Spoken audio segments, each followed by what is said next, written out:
بسم اللہ الرحمن الرحیم۔ وشکران سننے والے ساتھیوں، وشکران گویا کہ ایک اکیڈمی بھی ہے، مختلف کورس کروانے کے ساتھ ساتھ انشاءاللہ آپ کو مختلف باتیں بھی بتا دوں گا۔ تو اس سبجیکٹ کورس ہے ہمارا درس حدیث، سبق نمبر ہے 5، یعنی کہ ٹاپک ہے ہمارا تدوین حدیث۔ تو تدوین حدیث کے حوالے سے اس سے پہلے تقریباً میں آپ کے سامنے 2 پارٹ رکھ چکا ہوں۔ تو تدوین کسے کہتے ہیں یقیناً آپ لوگ سمجھ گئے ہوں گے۔ تدوین کے معنی اکٹھا کرنا، جمع کرنا۔ تو تدوین حدیث کو ہم 3 ادوار میں تقسیم کر سکتے ہیں، یعنی کہ 3 مختلف زمانوں میں ہم تقسیم کر سکتے ہیں تدوین حدیث کو، یعنی کہ واجہ صلی اللہ علیہ وسلم کے زمانے سے لے کر اب تک، یعنی کہ کیسے کس طرح احادیث مبارکہ کو لکھا گیا۔ گویا کہ یہ وائٹ بورڈ پر آپ لوگ دیکھ رہے ہیں، یہ خلاصہ ہے پچھلے 2 ویڈیوز کا۔ تو مختصر تفصیل درج ذیل ہے۔ پہلا دور ہے یعنی کہ پہلی صدی ہجری ہے، دوسرا دور دوسری صدی ہجری، اور تیسرا دور تیسری صدی ہجری میں، یعنی کہ کیسے کس طرح احادیث مبارکہ کو لکھا گیا، جمع کیا گیا۔ تو پہلا دور آپ یعنی کہ زوم بھی کر سکتے ہیں اور اس کی ایک تصویر نکال کر شارٹ اسکرین کہتے ہیں، آپ اپنے پاس رکھ بھی سکتے ہیں۔ دیکھیں پہلا دور جو پہلی صدی ہجری ہے، تو ایک بات یاد رکھیے، جیسا کہ آپ کو کہا گیا تھا، جو منکرین حدیث ہیں، یعنی کہ جو حدیث کو انکار کرنے والے ہیں، وہ یہ کہا کرتے تھے کہ تیسری صدی ہجری میں حدیثوں کو یعنی کہ حدیث کو مدون کی گئی ہیں، اس لیے یہ اعتماد نہیں ہے۔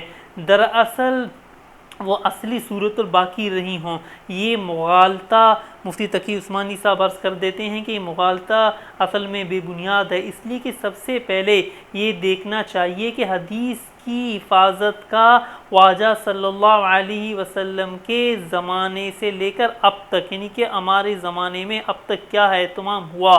دیکھیں حفاظت حدیث کا راستہ صرف کتابت ہی نہیں ہے، جیسا کہ آپ کو پہلے بھی کہا گیا تھا، بلکہ دوسرے قابل اعتماد ذرائع بھی ہیں، اور یعنی کہ تحقیق سے معلوم یہی ہوتا ہے کہ واجہ صلی اللہ علیہ وسلم کے زمانے میں اور صحابہ کرام رضی اللہ تعالی عنہم اجمعین کے زمانے میں جو پہلا دور تھا، پہلی صدی ہجری، تو اس دور میں حفاظت حدیث کے 3 طریقے استعمال کیے گئے ہیں، جیسا کہ تفصیلاً آپ کے سامنے یہ بات عرض کر چکا ہوں۔ جو پہلا یعنی کہ طریقہ تھا وہ تھا حفظ روایات۔ آپ لوگ دیکھ لیں یہاں پر جو پہلا طریقہ تھا وہ تھا حفظ روایات، دوسرا طریقہ تعامل تھا، تیسرا طریقہ کتابت حدیث تھا۔ حفظ روایات یعنی کہ حدیث کو زیادہ تر زبانی یاد کیا صحابہ کرام رضی اللہ تعالی عنہ اجمعین کو۔ اور تعامل کا مطلب کیا ہوتا ہے، یعنی کہ حفاظت حدیث کا جو دوسرا بہترین طریقہ جو صحابہ کرام رضی اللہ تعالی عنہم اجمعین نے اختیار کیا تھا وہ تعامل تھا، یعنی کہ عمل کر کے فوراً اس پر یعنی کہ حدیث کو یاد کر کے یا واجہ صلی اللہ علیہ وسلم کا کوئی عمل دیکھ کر فوراً اس پر عمل کرتے تھے اور اسے یاد کرتے تھے۔ بہت سے صحابہ کرام رضی اللہ تعالی عنہم اجمعین سے منقول ہے کہ انہوں نے کوئی عمل کیا اور اس کے بعد کیا فرمایا، جیسا کہ آپ کو کہا گیا تھا، وہ یہ فرماتے تھے ہاکذا رأیت رسول اللہ صلی اللہ علیہ وسلم یفعل۔ اس جملے کا مطلب یہ ہے کہ ہم نے یعنی کہ اسی طرح ہم نے واجہ صلی اللہ علیہ وسلم کو یہ عمل کرتے ہوئے دیکھا ہے۔ یہ طریقہ یاد رکھیے، یہ طریقہ نہایت قابل اعتماد طریقہ ہے، اس لیے کہ جس بات پر انسان خود عمل کرے وہ یقین کیجئے وہ ذہن میں کیا ہوتی ہے، کالنقش علی الحجر ہوتی ہے، یعنی کہ پتھر پر لکیر بن جاتی ہے۔ تو یہ دوسرا طریقہ تعامل تھا۔ اور تیسرا طریقہ کتابت حدیث تھا، یعنی کہ حدیث کو لکھا گیا تھا، اور یہ طریقہ صحابہ کرام نے اپنے طور پر لکھا تھا۔ کیوں؟ یعنی کہ شروع میں تو پابندی تھی، جس طرح کہ آپ کو تفصیل بتا چکا ہوں کہ قرآن کی کتابت کی وجہ سے ابتداً لکھنے پر پابندی لگائی گئی، پھر بعد میں یہ پابندی ختم کر دی گئی۔ یہ خلاصہ یعنی کہ پہلے دور پہلی صدی ہجری میں یعنی کہ حفاظت حدیث، تدوین حدیث سے یہ 3 طریقے استعمال کیے گئے۔ دوسرا دور دوسری صدی ہجری، یہ حضرت عمر بن عبدالعزیز رحمہ اللہ کا زمانہ ہے، اور یہ 99 ہجری کا زمانہ تھا۔